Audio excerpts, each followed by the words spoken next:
If you believe the stories, mankind's pride gave rise to the Darkspawn. Countless in number and toxic to all life, Darkspawn search endlessly for an archdemon. When they find one, Darkspawn armies surge up from their corrupt barrows beneath the ground, and a blight begins. Grey Wardens are the only warriors capable of destroying an archdemon, and history always honors the one who sacrifices all to kill the beast. In the fifth blight, the Warden was the hero of Ferelden. Youngest child of Ferelden's powerful Terran Kusland. Betrayal saw the Kusland's ancestral castle burn, and the Terran and his wife slain. Duncan, a Grey Warden, helped the young noble escape to a new life with the Wardens. The allied Ferelden and Grey Warden forces met in Ostagar, where King Kaelin's armies and a host of Wardens gathered, ready to destroy the Darkspawn. But valor turned to despair as Loghain betrayed his king. Kaelin's forces were slaughtered, and the South was lost. The hero, now a full-fledged Grey Warden, survived with the aid of Flemeth, the mysterious witch of the wilds. Joined by Flemeth's daughter, Morrigan, and a Grey Warden named Alistair, the hero set out to build an army strong enough to abolish the Blight. With the traitorous Loghain now seated on Ferelden's throne, the Warden sought help from the influential Arl Eamon of Redcliffe. However, they arrived in Redcliffe to find the town under siege. As each night, undead rose in waves and assailed the battered village. With the hero's help, the people of Redcliffe stood fast against the undead horde. The Wardens reached Arl Eamon's castle only to find the Arl lying at the edge of death, and his court fallen into madness. To save his father's life, Eamon's young son, Connor, had made a deal with a demon, and quickly fallen victim to its possession. The hero intervened, freeing Connor from possession, and breaking the demon's hold over Redcliffe. But deals with demons are never straightforward. The demon agreed only to save Eamon's life, not restore him to health. Arl Eamon needed a miracle to recover. The hero located an urn containing the sacred ashes of Andraste, which were said to cure any ailment. The urn was protected by ancient traps, tests of will, and a dragon-worshipping cult that wanted to twist the urn's power to its own ends. The urn remained pure, but mysteriously disappeared after the Wardens departed. Only the temple dedicated to it still stands. With a pinch of the ashes, the hero restored the Arl to health. Informed of Loghain's treachery, Eamon swore his political and military support. The circles of Magi are bound by oath to aid the Grey Wardens in times of blight. However, Lake Calenhad's tower could offer little help. One of its mages, Uldred, had become possessed by a pride demon and was twisting other circle mages into abominations. The hero fought to the top of the tower and defeated Uldred, saving the remaining mages. Grateful for their lives, the mages joined the Warden's army. The allies gained at the Circle were not the only soldiers to join the Warden's forces, however. Dalish elves don't usually make alliances, but even deep hatred can be set aside in the face of oblivion. An ancient curse was destroying Ferelden's largest Dalish clans, turning the elves into werewolves. Zathrian, the clan's keeper, claimed that the cure required the heart of the great wolf, Witherfang. Years before, Zathrian himself had afflicted a group of humans with the curse that now ravaged his clan. As long as he lived, the curse endured. The hero freed the werewolves from the long-standing curse, and the Dalish joined the Warden's forces. Blights may happen hundreds of years apart, but the dwarves who live below the surface of Thedas fight Darkspawn every day. No one is better schooled in battling Darkspawn than the warriors of Orzammar, except perhaps their allies of old, the Grey Wardens. The hero arrived in Orzammar in the wake of King Endrin's death to find political factions fighting for control of the dwarven capital. Only the vote of a venerated paragon could break the deadlock to elect a ruler, and order the dwarves to honor their Grey Warden treaty and join the battle against the new Blight. The hero set off to find a paragon named Branka, who had disappeared into the Deep Roads in search of a legendary artifact, the Anvil of the Void, created by the renowned smith Caradon to forge mighty war golems. With Branka's help, the hero restored the Anvil of the Void, and a small army of powerful golems joined the Warden's forces. The hero emerged from the Deep Roads with a master-forged crown to bestow the Paragon's favor upon whichever rival candidate would be crowned king. Balin, the youngest son of King Endrin who was suspected of foul play, or Haramont, the aging traditionalist backed by the Dwarven Assembly. Lord Haramont claimed the crown of Orzammar. His traditionalist values keep dwarves first in all things, and safely as far underground as possible. With Dwarden's strength now bolstering the Warden's army, the hero had to deal with Loghain, so Ferelden could stand unified against the Darkspawn, before the Blight swallowed the world. The kingdom of Ferelden stood divided. While some nobles supported Loghain's regency, others condemned his inaction against the Darkspawn. Civil war brewed, and Arl Eamon called a landsmeet in hopes of curtailing the conflict and removing Loghain from the throne. Loghain was found guilty of treason, and the hero carried out his execution in Denerim's palace.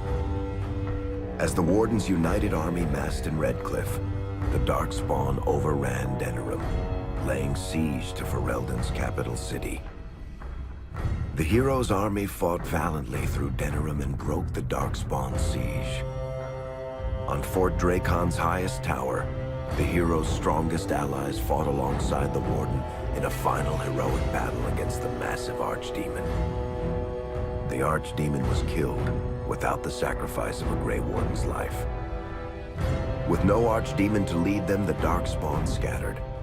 Most fled underground, still teeming in number and always seeking a new Archdemon to awaken. The shattered kingdom of Ferelden embarked on a long journey to recovery. In the Blight's aftermath, strong leadership was crucial. Alistair, King Caelin's half-brother, and Queen Enora, Caelin's widow and daughter of Loghain, joined in a political union. Together, they ushered Ferelden into a new era. Ferelden still stands, as obstinate and resolute as the Dog Lords ever are, but the events of the Fifth Blight loom over it as the nation rebuilds. For people across Thedas, legends of the hero of Ferelden remain the nation's brightest beacons of hope during its darkest times. It all began in Kirkwall, the fall of Knight Commander Meredith, the Kunari Uprising, and of course, the Chantry's destruction and the onset of Mage Rebellion. One person always stood amidst the swirling chaos: Hawke, the champion of Kirkwall. The Hawke family fled Lothering, refugees from the Blight. Leandra, mother of the champion, and siblings Bethany and Carver hoped to find refuge at her family's estate in Kirkwall, far to the north. While Hawke had no magical abilities, the champion was at the heart of events that ultimately led to the Mage Rebellion. The Hawks escaped the Blight with the help of Aveline Valen, a warrior and family friend. It's said that the family was also aided by Flemeth, the notorious Witch of the Wilds. Hawke's brother, Carver, never reached the Free Marches. He was killed by Darkspawn while protecting his family. The family's first years in Kirkwall were difficult. Leandra's brother Gamlin had lost the family fortune. The Hawks lived in poverty, forced to indenture themselves in return for entrance to the city. To pay off the debt, Hawke was forced to work for a gang of smugglers. All the while, Hawke and Bethany did their best to hide Bethany's magic from the Templars. Opportunity eventually struck in the form of a dwarf named Bartran Tethras, who was planning an expedition to the Deep Roads. It was a long shot, but with gold gained from the expedition, Hawk could free the family from its criminal creditors and further Templar scrutiny. Hawk met a rogue Grey Warden named Anders, who possessed detailed maps of the Deep Roads. These maps were crucial to the expedition's success. Once Hawk obtained them, everything else fell quickly into place. Bethany joined Hawk on the expedition. The siblings found ancient dwarven treasure and a statuette formed from a strange red lyrium. Bethany fell victim to the blight that suffuses the Deep Roads, but Anders led her to a group of Grey Wardens who were able to save her life. The gold Hawk recovered from the Deep Roads brought back Leandra's stately childhood home in Hightown. The Hawks had barely settled into their new home when Leandra was murdered. A deeply sinister and twisted killing. Hawk hunted down Quentin, the blood mage responsible, but could not prevent Leandra's death. Leandra's tragic death was part of a critical problem facing Kirkwall. Rising tension between the city's mages, who felt increasingly oppressed, and Templars, who grew increasingly suspicious of their activities. Adding to the strain, a large contingent of Qunari had also established themselves in Kirkwall, much to the growing discomfort of the city's rulers. After their dreadnought was shipwrecked many years before, a group of stranded Qunari were allowed to remain in a cordoned-off area in Lowtown. As time passed, the Qunari made no effort to return home, and offered no explanation about why they remained. Tensions rose to a breaking point. Revered Mother Patrice, convinced the Qunari were a threat to the Chantry's faith, incited violence between the Qunari and the Kirkwall populace. Hawk knew that Patrice would bring about unnecessary conflict. Though the champion tried to stop her, Patrice orchestrated the murder of Seamus Dumar, a Viscount's son and a recent convert to the Qun. When her crime was discovered, a Qunari assassin killed her. After Seamus was murdered, the Arishok of the Qunari group lost patience with the humans of Kirkwall. They would now submit to the Qun or die. The Qunari struck hard and fast. They took the palace in Hightown and beheaded the Viscount to immediately quash any resistance. Aided by Knight Commander Meredith and First Enchanter Orsino, Hawk reached the palace and stood toe-to-toe with the fearsome Qunari leader. Hawk fought the Qunari leader. The fierce battle resulted in the Arishok's death and the liberation of Kirkwall from its brief occupation. The Qunari quickly withdrew from the city entirely. Hawk saved Kirkwall and earned the grudging respect of the city's Templars, mages, and nobility, along with the title that history remembers, the Champion of Kirkwall. Kirkwall's problems were still not over, however. After Viscount Dumar's death, Knight Commander Meredith took power and blocked all attempts to appoint a new Viscount. Under Meredith's command, the Templars tightened their grip on the mages, planning to suppress what Meredith saw as a growing rebellion. Anders, who spent years fighting for justice and freedom for his fellow mages, saw that the time for negotiation was past. He destroyed Kirkwall's chantry, killing hundreds, including Grand Cleric Elthina. This single act began a rebellion that spread from circle to circle, until all circles of Magi had risen up in defiance against chantry rule. There was no forgiveness for what Anders had done, and he asked for death at Hawk's hands. Hawk fulfilled the troubled mage's final request, and many others died along with Anders that day. Fighting spread swiftly through the city. Some mages rebelled openly, many of them succumbing to possession. Templars turned their swords on mages who rebelled, and on those who did not.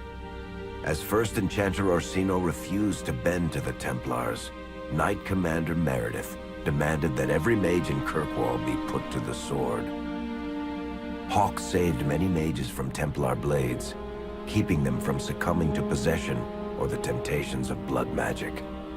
In the end, however, Hawk was forced to strike down Orsino, who had betrayed his own values by resorting to blood magic himself. The battle proved one thing. Knight Commander Meredith had gone mad. Hawk saw the truth of it when Meredith unsheathed her sword, and the red lyrium idol from the deep roads was embedded within it. The blade fueled her hatred and paranoia, as it had for months. After a horrific battle, the red lyrium of the Knight Commander's sword consumed her as she died. Meredith became a statue, her face a frozen mask of horror. Little is known of the champion since that final battle. However, Hawk's story lives on in legend and song. Memories of the indelible changes the champion of Kirkwall brought to the face of Thedas.